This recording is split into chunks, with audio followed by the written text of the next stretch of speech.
everybody, Paul from International Scale Modeler. We're going to review a couple of the Hataka Hobby paint sets. Now, I believe eModels.co.uk are the sole UK importer of these and stockist.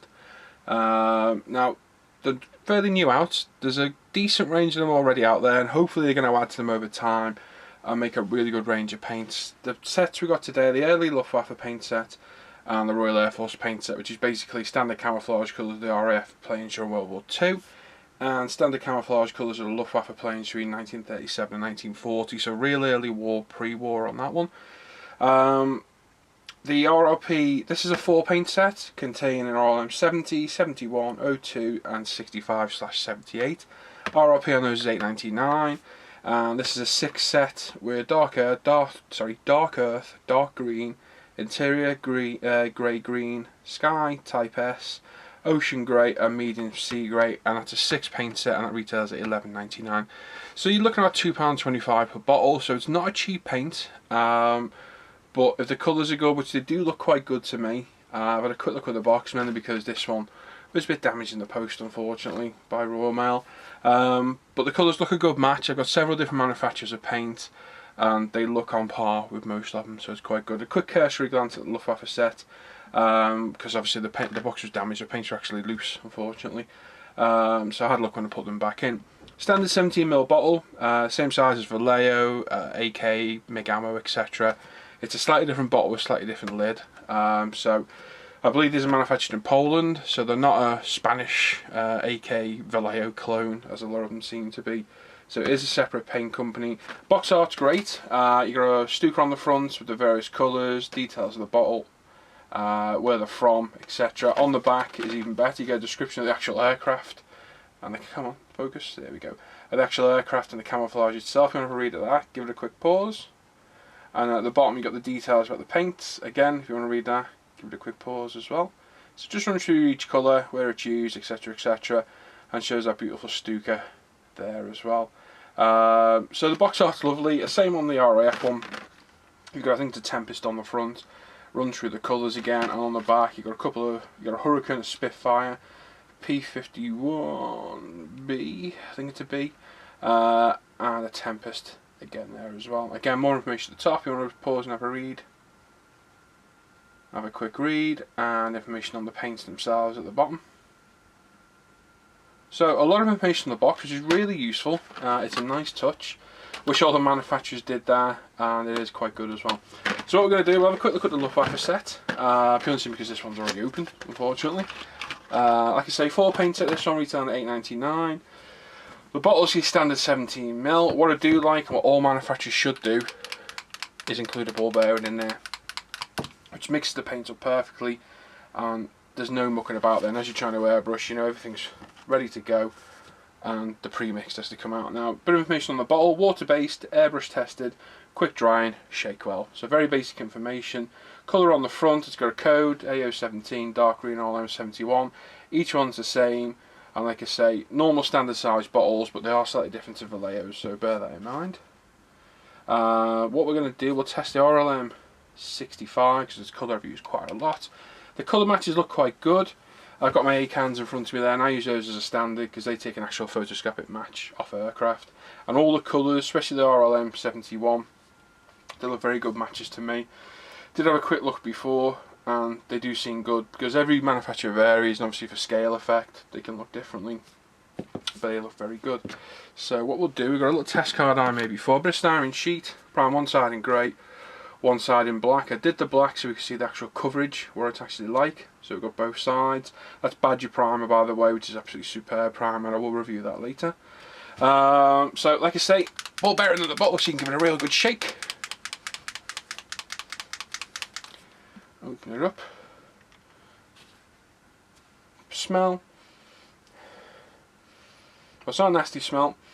Water based. Doesn't smell like any other paint I've smelled before. A lot of paints have distinctive smell, so it's definitely a paint that's not unlike any other. So what we'll do, got the Hard Steenbeck Infinity 0.2mm needle. We've got the compressor set at 24 psi. We'll try it neat out of the paint bottle first. We'll see what that's like. It's quite thick, I can see that going in. So whether it's going to spray out,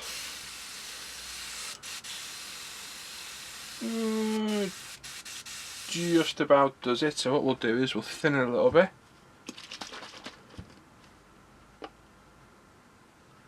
About 50-50 with UMP. Yep, good old UMP thinner, and they're going to resist a chance to show it on camera.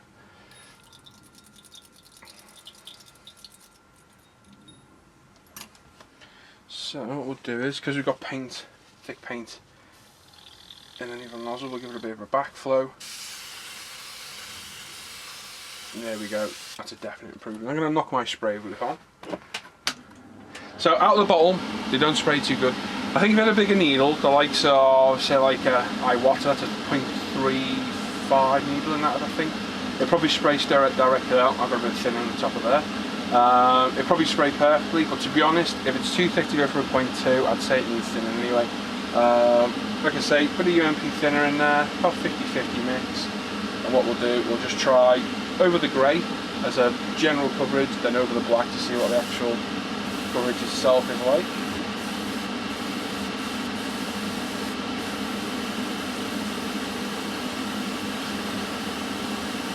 Sprays very nice.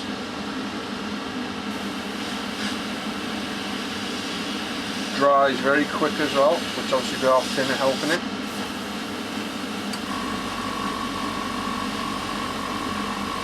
Coverage is good, which we'll definitely see on the black in a minute.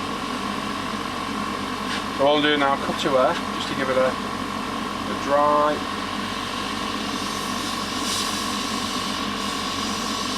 Ah, there we go, all dry. So there we go on the grey, the general coverage is very good, can't complain about that at all. Now, fine control, what can we do?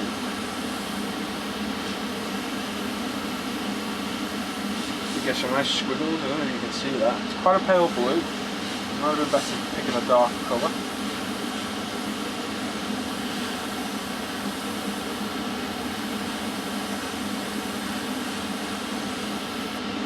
So you get nice control over it, you can see nice fine lines. Literally pencil thin,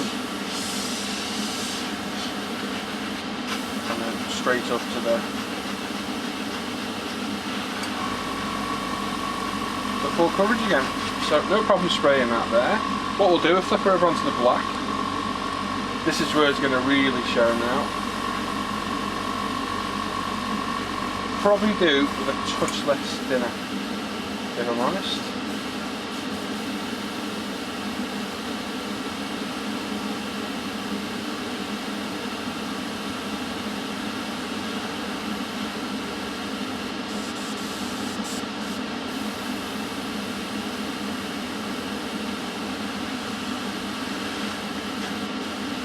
Give it a general coat, dry it off with the airbrush. Quite good coverage on the black, to be fair. And once it's dry, come in a little bit thicker.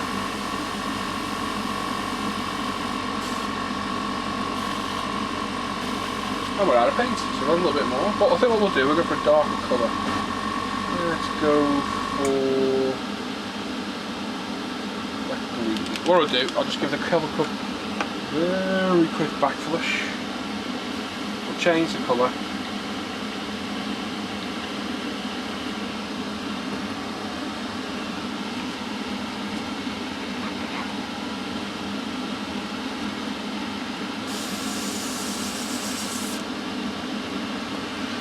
So we'll do the RLM 71, a bit of a darker green.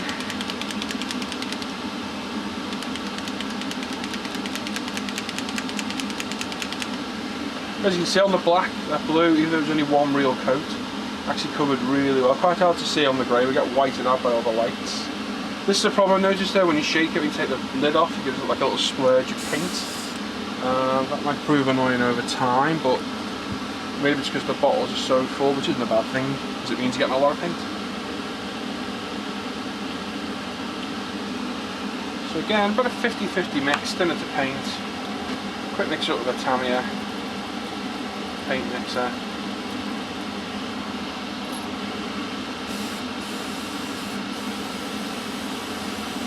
It's a very nice green. So again, we'll try on the grey first. We'll go over.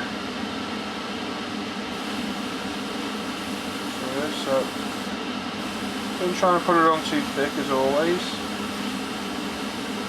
Get your base coverage. Up to once it's dry like that.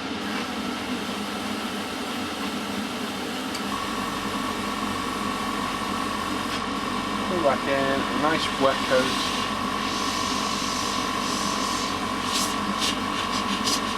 The beauty of our thinner, it does really aid the speed of drying paint. Excellent coverage off the green, so we'll try the green on the black. It's very hard to see actually.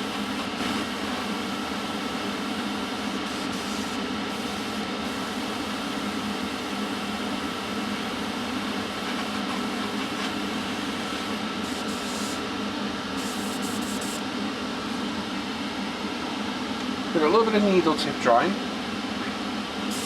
which is hindering the paintball a little bit, but a quick wipe over with a piece of tissue, or be careful, a Q-tip or a cotton bud, that soon gets rid of it. Again, because we're on black, the green's going to be quite hard to see.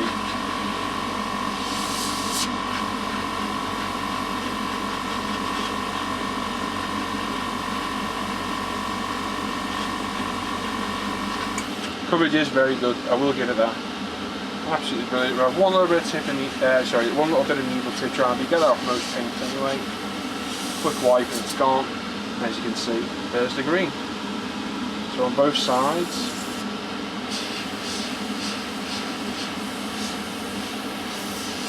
Some fine lines, so what you can do. Again, no problem there. Like I say, thin 50-50, you could probably go a little bit thinner if you're going to be doing finer lines. But that's not too bad at all.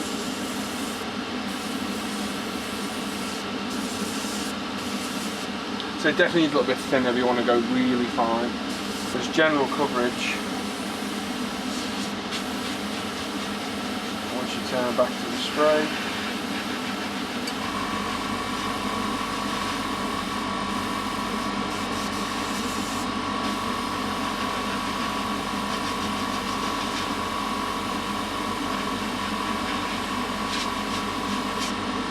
Again, the coverage is really good. The colour cup's nearly empty, unfortunately.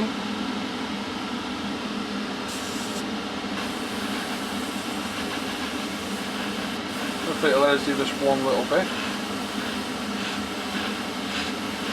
Just a kind of demarcation we can get with it.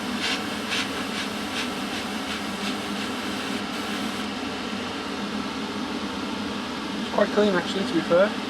Get out of paint very nearly. Try a nice thick coat. So that's needles, that's the trigger pull all the way back to get really wet. If we dry it off, you should see it dry on camera.